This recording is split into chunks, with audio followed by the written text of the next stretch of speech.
WIMBIZ is celebrating 15 years of inspiring and empowering women. Some say, what's WIMBIZ?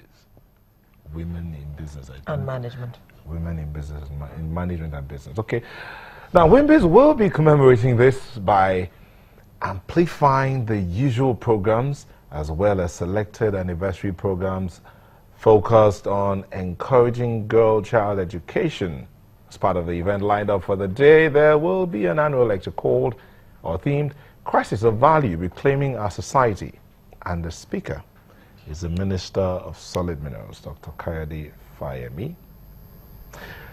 Well, we're going to be talking WIMBIZ at 15 today, and we have the chairperson of the WIMBIZ Executive Council, Mrs. Aisha Ahmad. Thank you for coming. Thank you. The annual lecture planning committee member is also here, Mrs. Sonyade Okoli, and Mrs. Ngova Iyembe Nwankwo, who's part of the executive council. Thank you for coming. Thank you. Let me begin with the chairperson of the executive council. I asked that question, what's WIMBIZ? Yes. Because some people have heard WIMBIZ, WIMBIZ, WIMBIZ. So let's look at WIMBIZ. What's WIMBIZ, and how has the journey been to 15? Okay. My favorite question. WIMBIZ stands for Women in Management, Business and Public Service. I think it's important that I mention that a few years ago we included public service as an area of focus to ensure that we're also ensuring that women in that segment are more prominent. We are an NGO. We focus on women. Our primary objective is really to elevate the status and influence of women. We want to see women contribute their own quota to nation building. And how we do that is we inspire and we empower them through some of the programs that we have. Now, when you ask how have we done over the last 15 years, I'm so proud to say that we've impacted over 20,000 women. We have a wide variety of programs.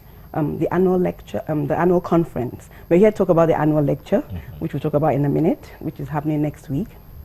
Well, the annual conference is our flagship program. We attract over 1,000 women, and the feedback that we have gotten from that conference is that women are able to not only learn from experts across all the plenaries that we have, but also interact with each other and meet people, networking, etc.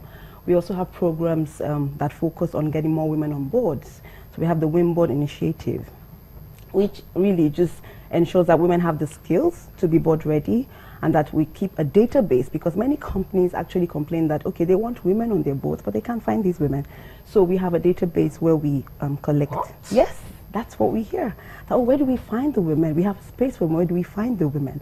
So we not only train women, get them ready, we keep a database of women that are board ready. So at the snap of a finger, you can just say that's one woman. Exactly. And then we also do and we also do advocacy. So advocacy is really around going to the companies, talking to them about how well they're doing, looking at the gender statistics, and I must say that quite a number of companies are very, very focused on driving this. So we're very excited about our 15th anniversary. Let me ask this. Yes. Does WIMBIZ, you say WIMBIZ goes to the companies to see how the women, to see how the gender statistics are. So for instance, we would look at senior management, middle management, look at the representation of women in there. Do you also check the productivity of the women you recommend? Of course, of the women we recommend, of course. And that's why we try to get them board ready. And that's why they go through the skills. We partner with IE Business School to get them through a 6-month training on, board techniques. We also put them with, we do an executive mentoring, where they also sit with someone that has been on boards for a number of years, and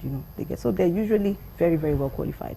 Has any communication gone out from WIMBIZ to the presidency regarding the number of women in the cabinet? We're looking at that actively. In fact, yes, it's very important. Not only the cabinet, because that is more an appointive position, even women in elective positions. So we're trying to engage in that respect as well as looking at laws that don't favor women and trying to see how we can change. Okay, Mrs. Ember, can I ask her a question? Let me just do this and get this politics part out of the way. Okay, go ahead. Is WIMBIZ doing anything to prepare women for politics? Because a lot of women shy away. We had the former president here, and she was talking mainly about mentorship, that women need mentoring to prepare them for politics. How much of that is WIMBIZ doing so that there'll be more women in elective offices that WIMBIZ is advocating? Oh, wow. I think WIMBIZ is definitely very focused in that area. For example, last year we had a town hall which was really around politics, and we invited a number of speakers and we had women come, and it was really to sort of create a discourse to understand what it takes to get into politics, what it takes to stay in politics, and to win elective positions. So we went, right down to the gamut of how do you even start. Yes. And the important thing as well for us was get people thinking about it to decide if it's something they want to do. What we have found is sometimes you want to do something, you're not really sure what it entails. And when you get a bit more information, you think it's definitely not what I want to do. But if you don't want to do it, how do you support other women who do want to do it?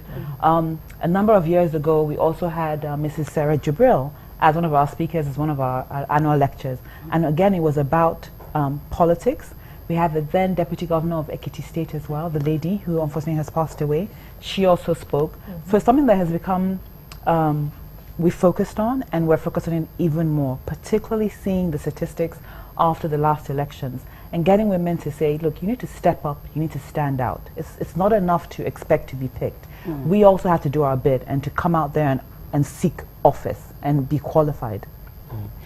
Okay, Mrs. Okoli, focus on public service, elected positions, but you're now planning an annual lecture, and this time you're looking at encouraging girl child education. You themed it crisis of value. Tell us about that. Okay, so as you said, this year's annual lecture is about crisis of values, reclaiming our society. And to be honest, it's wider than just the girl child education. When you look at our society now and the things that we value, you have to ask yourself, where is this going to take us? And I think we're already seeing the fruit of some of the seeds that we have sown.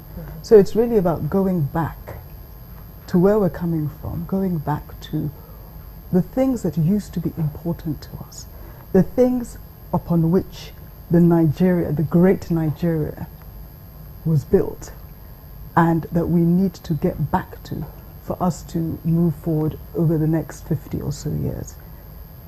Yes, Ayade, you just made me nostalgic now, remembering the values that were imparted to us when we were in school, and how those things don't seem to matter anymore. And it's interesting that you want us to go back to those days, Yes, I think it's really about... Can we go back? Well, I think for me, why I'm really looking forward to it, I see it as a time where I'm going to stop and really reflect and ask myself, what role am I playing in making Nigeria what it is today, and what we want Nigeria to be? And what role should I be playing? Yes. Exactly. How am I, it's the way I think, my actions affecting the country, in terms of even how I interact with people, through all spheres of my life, from home to work to church to just being on the street. It's something as basic as, how do I drive?